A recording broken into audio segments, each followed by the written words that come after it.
স্ত্রীকে খুন করে দিদিকে প্রণাম, তারপর আত্মসমর্পণ স্বামীর। কোন্নগর মাস্টারপাড়ার ঘটনায় রীতিমতো চাঞ্চল্য। পুলিশ ও স্থানীয় সূত্রে জানা গেছে, কোন্নগর পুরসভার প্রাক্তন কর্মী অশোক চট্টোপাধ্যায় তার স্ত্রী সবিতা চট্টোপাধ্যায়কে খুন করে নিজেই আত্মসমর্পণ করেছেন। তার স্ত্রীর দেহ বাড়িতে রেখে দরজায় তালা দিয়ে দিদির কাছে যান। দিদি চন্দনা চট্টোপাধ্যায়কে প্রণাম করেন। জানা গেছে, দীর্ঘদিন ধরেই অশান্তি ছিল।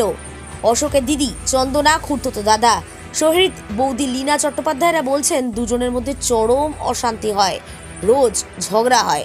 বর্তমানে অশোক কোনো কাজ করতো না, সেটা নিয়ে এদিনে অশান্তি হয়েছিল কিনা সেটা তাদের জানা নেই। তবে গতকাল রাতে চেঁচামেচি হয়েছে। আজ সকালে অশোক বাড়ি থেকে বেরিয়ে যাওয়ার সময় পাশেই থাকা দিদির কাছে যান। ত্রিবেণীতে থাকেন তার ছোটদি, তাকে ফোন করে বলেন স্ত্রীকে খুন করেছেন। 17 নম্বর ওয়ার্ডের কাউন্সিলর বিশ্বরূপ চক্রবর্তীর উপস্থিতিতে উত্তরপাড়া থানার পুলিশ দরজার তালা ভেঙে মৃতদেহ উদ্ধার করেছে। শ্বাসরোধ করে খুন করা হয়েছে বলে সন্দেহ পুলিশের। ঘটনাটা বলছি, আমাদের জ্যাঠতুতো দাদা ভাই আর ওর দিদি যেখানে দাঁড়িয়ে আছে, আর ও এক বোন দিদি থাকে ত্রিবেণীতে, বিবাহ সূত্রে ওখানে থাকে। সে আমাকে সকালবেলা আজকে ফোন করে বলছে যে, আমি তখন দোকানে ছিলাম, চাকরিও করি, তো বললো এরকম আমাকে বললো দাদাবনি এরকম আমার ভাই ফোন করেছিল। না, প্রথমে বললো বাড়ির খবর ঠিকঠাক। আমি কেন এত সকাল 9টার সময় কী হয়েছে, কারণ আমি তো সকালবেলা বেরিয়ে গেছি দোকান। তো বলছে না, আমার ভাই আমাকে ফোন করে বললো যে ওর সাথে ওর বউয়ের সঙ্গে রাত্রিবেলা কোনো অশান্তি ঝামেলা হয়েছে, যে কোনো কারণে এখন ঘটনাটা প্রত্যক্ষদর্শী তো আমরা না, ও বলতে হবে মারা গেছে, তা আমি থানায় স্যারেন্ডার করতে যাচ্ছি। হ্যাঁ, তা আমাকে এটা বলার পর আমি দোকান বন্ধ করে আসলাম। আসার সঙ্গে সঙ্গেই পুলিশ এসছে, মানে পুলিশকে ওই ইনফর্ম করেছে, যে করেছে সেই পুলিশকে ইনফর্ম করেছে, গিয়ে থানায় স্যারেন্ডার করে পুলিশও এসেছে। তা পুলিশ আসার পর এখানকার যে কাউন্সিলর বিশ্বরূপ চক্রবর্তী ওর প্রেজেন্সে এখানে তালা ভেঙে পুলিশ দেখলো যে হ্যাঁ ডেড বডি পড়ে আছে।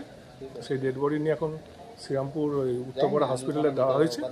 ওখান থেকে এখন থানায় যোগাযোগ করা হবে, এবার থানা থেকে কাগজপত্র নিয়ে পোস্টমর্টম। আপনারা যখন দেখলেন কি রক্তাক্ত অবস্থা কিছু? না, কোনো রকম শরীরে কোনো বিকৃতি দেখিনি আপাত দৃষ্টি। তা আপনারা কোনো বুঝতে পারেননি, কোনো আওয়াজ পাননি? না, কালকে রাত্রিরে ওর দিদি বোধহয় শুনেছিল কোনো ঝগড়ার আওয়াজ। কালকে রাত্রিবেলা বলছিল ওদের মধ্যে খুব ঝগড়া। কি নিয়ে ঝগড়া বুঝতে পেরেছি? বল কি নিয়ে ঝগড়া? এমনি কোনো ঝগড়া হতো? ঝগড়া রোজ অশান্তি, রোজ ঝগড়া, রোজগুলা ঝগড়া অশান্তি। কি নিয়ে মূলত, কি নিয়ে? ও আসলে আগে একটা মিউনিসিপ্যালিটিতে চাকরি করতো, নিজেই চাকরি ছেড়ে দিয়েছিল। তারপরে আর্থিক একটা সংকট ছিল, তারপরে নানা জায়গা থেকে ধার দেনা সবার থেকে নিয়েছে, পয়সাগুলো আমাদের সবার থেকে নিয়ে চলছে। এবার ওর সঙ্গে ওর বউয়ের রেগুলার এইসব নিয়ে সাংসারিক অশান্তি লেগে থাকে। ঠিক আছে, কি নাম আপনার? আমার নাম সহিত চ্যাটার্জি। আপনি কে হন? আমি ও খুড়তুতো দাদা। কি দেখলেন বা কি বলে গেছে আপনাকে? আমাকে বলে গেছে দিদি আমি আসছি, দুদিন পরে আসবো।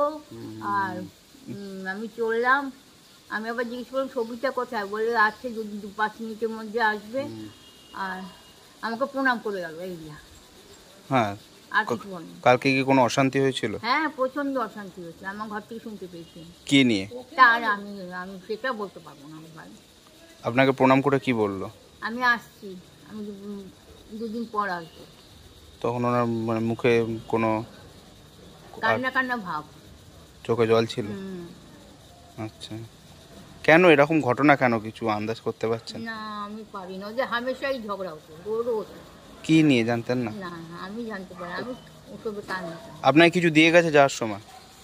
দিয়ে গেছে মানে ওই যে আধার কার্ড কিছু দিয়ে গেছে, আর কিছু দিয়ে গেছে। আচ্ছা, করে কি তালা মেরে দিয়ে গেছে? হ্যাঁ, তালা মেরে দিয়ে গেছে। তারপরে তো পুলিশ এসে ভাঙলো, ভেঙে যেগুলো যে খাটে শোয়া আছে তখন না দেওয়া রক্ত মুখে বা কিছু? না, রক্ত কিছু না। তাহলে ওন্না কোথায় দেওয়া ছিল? মুখটার মধ্যে ওন্না দিয়ে গেছে। কি নাম আপনার?